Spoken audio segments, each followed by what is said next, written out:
नमस्कार स्टूडेंट्स। स्वागत है आज की क्लास में आपका। अधिगम के सिद्धांतों के बारे में हम अध्ययन कर रहे हैं। आज का जो हमारा टॉपिक रहेगा, जो आज का सिद्धांत है, क्रिया प्रसूत अनुबंधन का सिद्धांत।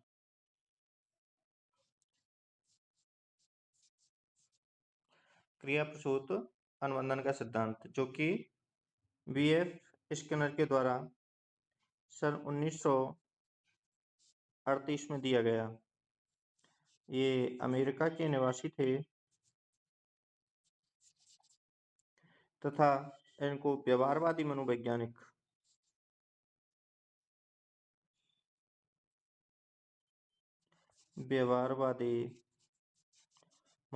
के रूप में जाना जाता है। तो इन्होंने क्रिया प्रसूत अनुबंधन का सिद्धांत प्रतिपादित किया। इसके बारे में आज हम डिटेल में पढ़ेंगे। क्रिया प्रसूत अनुबंधन के सिद्धांत को अन्य काफी नामों से भी जाना जाता है।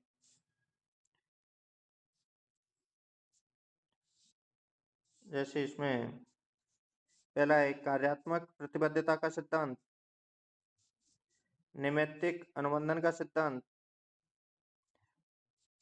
इसके बाद सक्रिय अनुबंधन का सिद्धांत, इसके बाद साधनात्मक अनुबंधन का सिद्धांत, इसके बाद आरएस अनुबंधन का सिद्धांत। आरएस का मतलब होता है रेस्पॉन्स स्टिमुलस थ्योरी। देखिए, जो हमने पिछला सिद्धांत पढ़ा है थॉर्नडाइक का, वो है उद्दीपक अनुक्रिया का सिद्धांत अर्थात एसआर थ्योरी। जबकि इस सिद्धांत को हम पढ़ रहे हैं, ये सिद्धांत है आरएस मतलब रेस्पॉन्स स्टिमुलस थ्योरी। इसमें हम पहले क्रिया करवा रहे हैं, उसके बाद में हम उद्दीपक को दिखा रहे हैं और उद्दीपक उसको पुनर्वलित कर रहा है, अर्थात रेस्पॉन्स स्टिमुलस थ्योरी। इसके बाद संभावित पुनर्वलन का सिद्धांत। तो ये इस सिद्धांत के उपनाम है। अन्य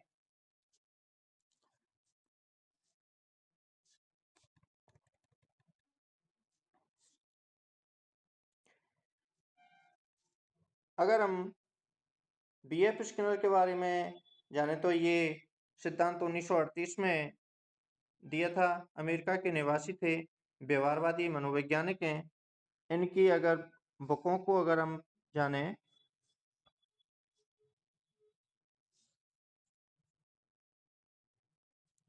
बुक फर्स्ट बुक इनकी साइंस एंड ह्यूमन बिहेवियर है, सेकंड है वर्बल बिहेवियर।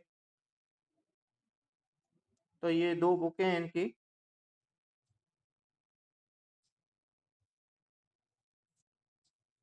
इस सिद्धांत के महत्वपूर्ण तथ्य।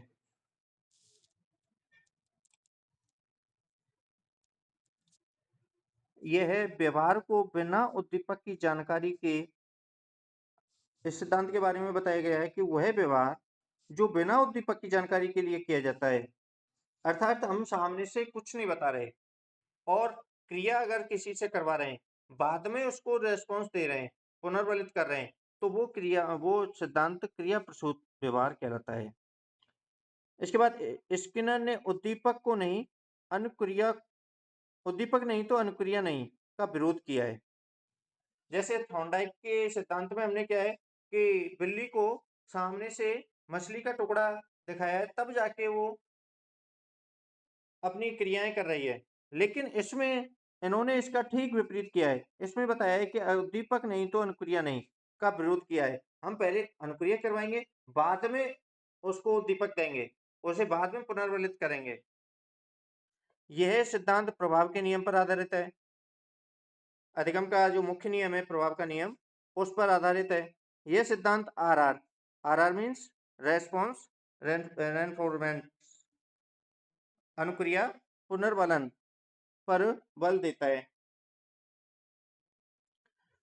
यह सिद्धांत अनुक्रिया व पुनर्वलन के मध्य सकारात्मक संबंध पर बल देता है, अर्थात जो हम रेस्पॉन्स दे रहे हैं और जो हमें पुनर्वलित कर रहा है, उसके मध्य सकारात्मक पॉजिटिव संबंध होना चाहिए, उस पर बल देता है।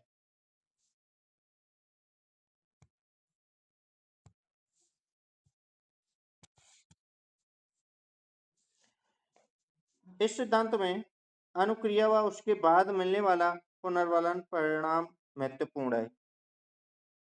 अब इसमें सिद्धांत में क्या बताया गया है कि कोई भी अनुक्रिया कर रहा है, उस अनुक्रिया के बाद में जो उसे रिजल्ट मिल रहा है, पुनर्वलन मिल रहा है, वो अधिक महत्वपूर्ण है। इस सिद्धांत में कबूतर व सफेद चूहे पर प्रयोग किया गया। अब देखिए, ये सबसे महत्वपूर्ण चीज है कि इस सिद्धांत में बीएफ स्किनर के द्वारा किस पर प्रयोग किया गया है। सबसे पहले कबूतर पर, सफेद चूहों पर। अब इसमें क्या किया गया कि एक स्किनर बॉक्स का निर्माण किया गया। स्किनर बॉक्स में एक चूहे को छोड़ दिया गया, ऊपर लाइट लगाई गई, लाइट की बटन का संबंध नीचे रखा गया और इस स्किनर बॉक्स में अंधेरा अंधेरा है। अब लगातार चूहा भूख की वजह से उछल कूद कर रहा है, यहाँ पर उछल कूद कर रहा है। उछल कूद करने के बाद में अचानक से उसका पैर इस लीवर पर पड़ता है। लीवर पर पड़ते ही लाइट ऑन होती है। लाइट ऑन होते ही यहाँ पर अनाज के दानों का एक बॉक्स रखा है। इस बॉक्स में से एक दाना नीचे आ जाता है। दाने को देखकर चूहा दाना खा लेता है और उसे दाने से पुनर्वलन मिलता है। दाना मिलते ही वो दोबारा से प्रतिक्रिया प्रारंभ कर देता है। फिर दोबारा से अचानक से उसका लीवर पर पैर पड़ता है, लाइट ऑन होती है और दाना नीचे आता है। ये प्रक्रिया लगातार चलती है, अर्थात जितनी अधिक प्रतिक्रियाएं चूहे के द्वारा की जा रही हैं, उतना ही उसे पुनर्वलित किया जा रहा है। तो इस प्रकार से इन्होंने अपना प्रयोग किया। इसमें उद्दीपक के रूप में दानों को रखा गया था ऊपर। जितना वो प्रयास कर रहा है, प्रक्रिया कर रहा है, उतने ही दाने उसको पुनर्वलन के रूप में मिल रहे थे। इसमें पहले अनुक्रिया होती है, बाद में उद्दीपक अर्थात दानों का मिलना होता है। फिर पुनर्वलन मिलता है। सकारात्मक पुनर्वलन मिलने पर बार बार आपूर्ति होती है, अर्थात जिस प्रकार वह बार बार वो प्रयास कर रहा है तो उसे दाने मिल रहे हैं। दाने मिलने के बाद जितने अधिक दाने मिल रहे हैं, उतना ही अधिक वो अपनी अनुक्रियाएं कर रहा है।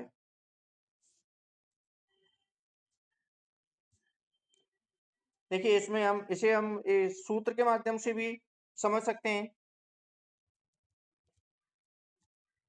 कि पहले क्या की है, अनुक्रिया, अर्थात पहले उसने चूहे ने अनुक्रिया की है।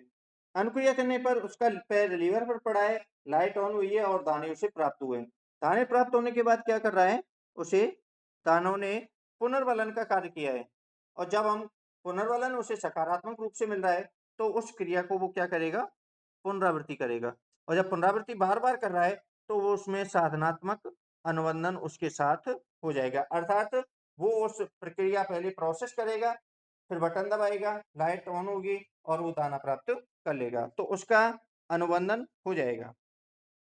इसमें देखिए, बेस लाइन किसी अनुक्रिया को करने के बाद यदि फल प्रदान करने वाला उद्दीपक मिलता है, तो उसे उस क्रिया को करने की शक्ति में वृद्धि हो जाती है। ये चीज मैंने अभी बताई है आपको कि अगर उसे सकारात्मक पुनर्वलन मिल रहा है, उसे प्रोत्साहित मिल रहा है, जैसे दाने अगर उसको चूहे को मिल रहे हैं, तो वो लगातार उस प्रक्रिया को करेगा और उसकी करने की शक्ति में भी वृद्धि होगी। तो ये उसकी क्या है, वेस्ट लाइन।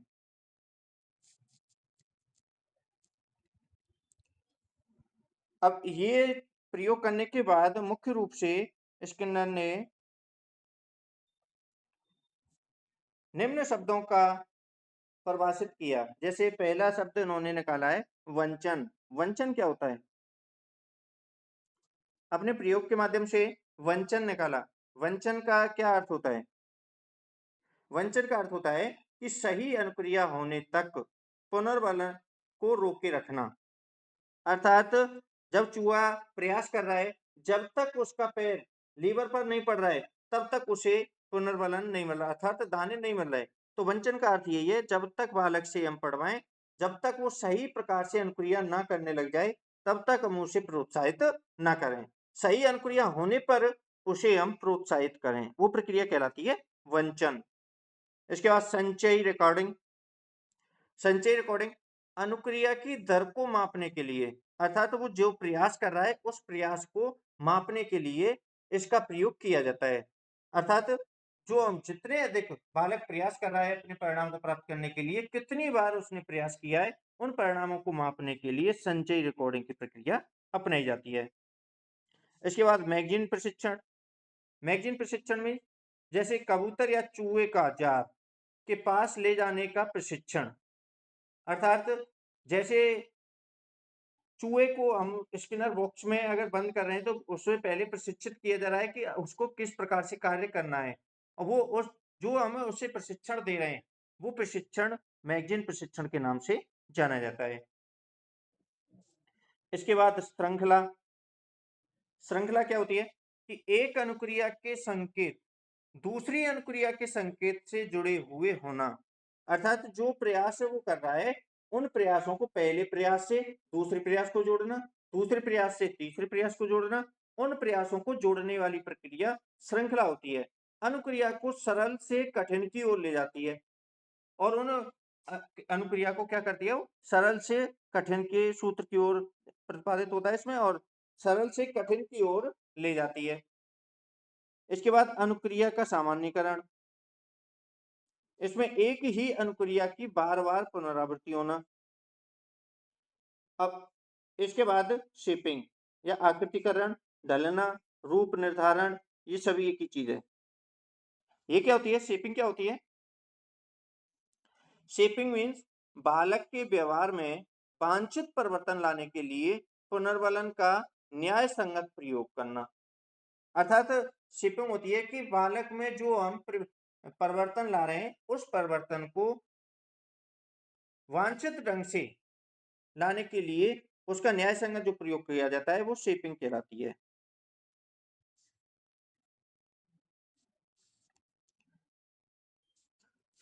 अब इसके बाद पुनर्बलन। अब पुनर्बलन क्या होता है? देखिए, हम बार बार इस शब्द का प्रयोग कर रहे हैं, पुनर्बलन। पुनर्बलन का अर्थ होता है बच्चे को कार्य करने के लिए प्रोत्साहित करना। अब इसे हम दो प्रकार से कर सकते हैं, सकारात्मक और नकारात्मक। सकारात्मक पहला, और दूसरा कौन सा है? नकारात्मक। सकारात्मक को हम दो प्रकार से कर सकते हैं। सकारात्मक में कैसे? प्राथमिक और गौण। प्राथमिक मीन्स प्राकृतिक, और दूसरा गौण द्वितीयक। अब प्राथमिक पुनर्बलन क्या होता है?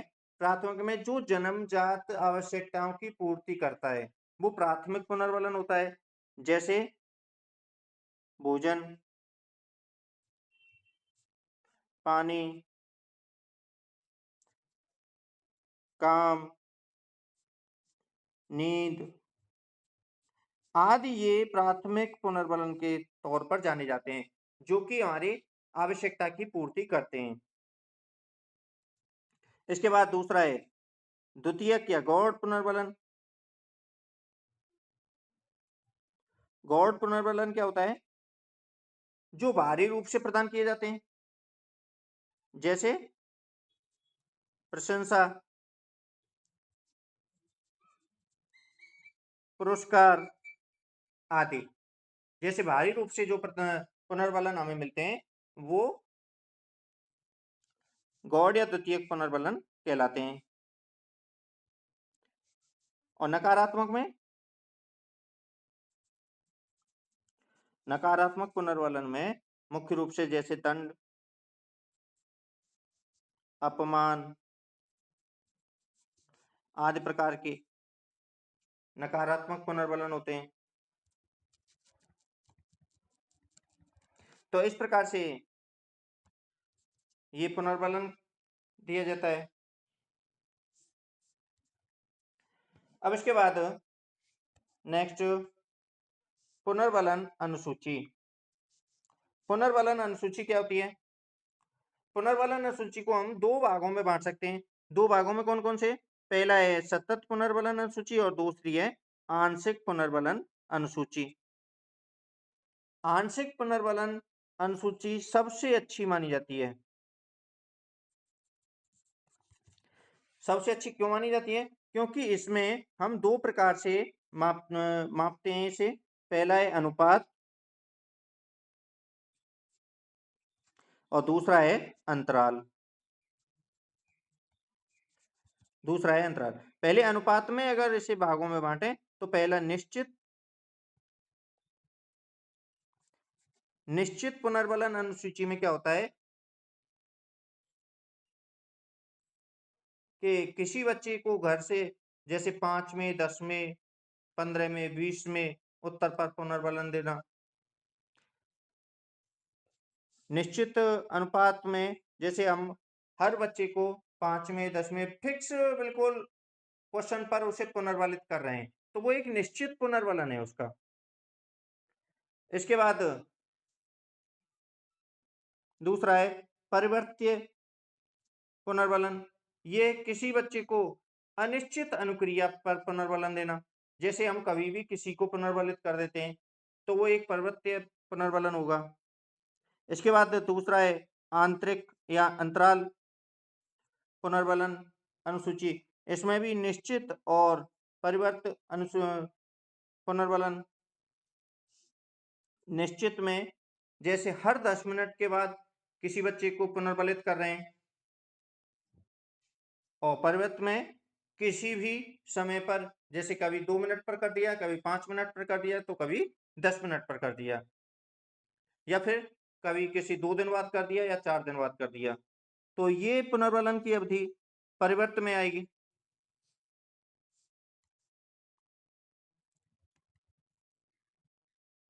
इसका एक उदाहरण के माध्यम से मैं आपको समझाऊं तो देख, जैसे एक शिक्षक को हर महीने की 30 तारीख को वेतनमान दिया जाता है, तो ये कौन सा पुनर्वलन होगा?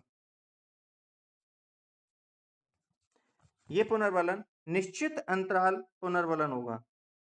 निश्चित अंतराल पुनर्वलन सबसे बेहतर अनुक्रिया की दर प्रवृत्ति अनुपात में तथा सबसे कम निश्चित अंतराल में होती है। ठीक, अब इसके बाद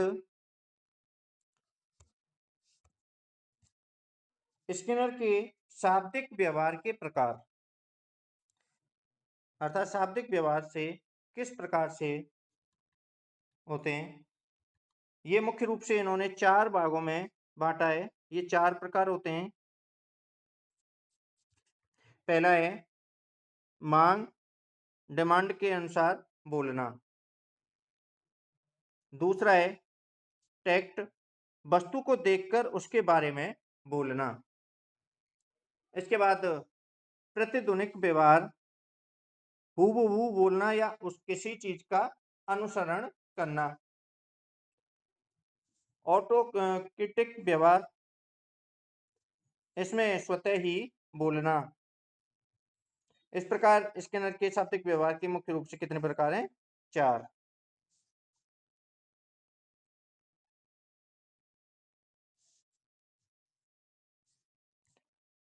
अब इस सिद्धांत की मुख्य रूप से शिक्षा में उपयोगिता, शिक्षा में किस प्रकार से उपयोगी है?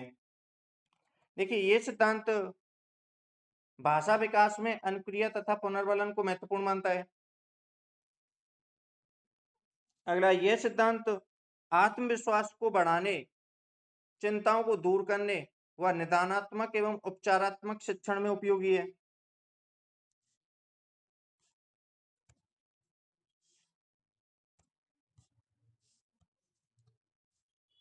आत्मविश्वास को बढ़ाने, चिंताओं को दूर करने, निदानात्मक एवं उपचारात्मक शिक्षण में उपयोगी है। इसके बाद व्यवहार के परिमार्जन में यह सिद्धांत उपयोगी है। इसके बाद अभिक्रमित अनुदेशन में यह सिद्धांत उपयोगी है। अभिक्रमित अनुदेशन क्या होता है कि किसी भी कंटेंट को हम उसे छोटे-छोटे भागों में बांटकर उसका अध्ययन करते हैं और अध्ययन करने के बाद उसका क्वेश्चन निकाल कर आंसर देते हैं आंसर से तुरंत पुनर्वलित होते हैं। तो ये सिद्धांत भी यही कार्य कर पाता है कि पहले अनुक्रिया करिए और फिर अनुक्रिया करने के बाद में आपको रेस्पॉन्स दिया जाएगा। ये सिद्धांत परिणाम की जानकारी प्रदान करने तथा सकारात्मक पुनर्वलन पर जोर देता है या बोल देता है।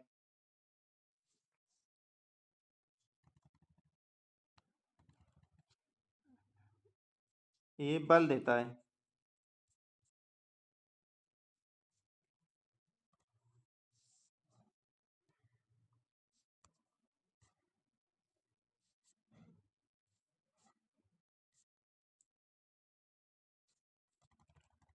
तो मुख्य रूप से ये शिक्षा में प्रयोग करने की इस सिद्धांत का शिक्षा में मुख्य रूप से ये प्रयोग है। तो आज के क्लास में हमने क्रिया प्रसूत अनुबंधन के सिद्धांत को विस्तार से पढ़ा है। फिर भी आपकी समझ में अगर कोई ना आया हो या फिर कोई आपका कंफ्यूज हो तो कमेंट के माध्यम से बताइए। अगली क्लास में अगले सिद्धांत के साथ फिर से उपस्थित होंगे। तब तक के लिए धन्यवाद।